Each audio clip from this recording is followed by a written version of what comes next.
You can use paper eyes or you can use googly eyes.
If you are thinking to do this activity with the small kids, so you can give them this pasting work. They will paste these strokes and they will enjoy this activity.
In this one card activity also they can do all the pasting work. They will enjoy this.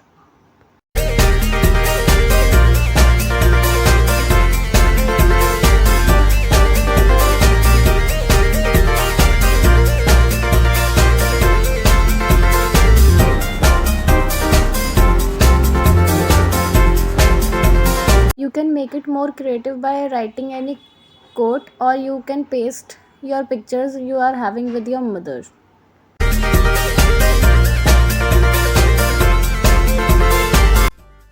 Wish you all a very happy Mother's Day. Do follow us on Instagram and thank you for watching this video. Do subscribe our channel.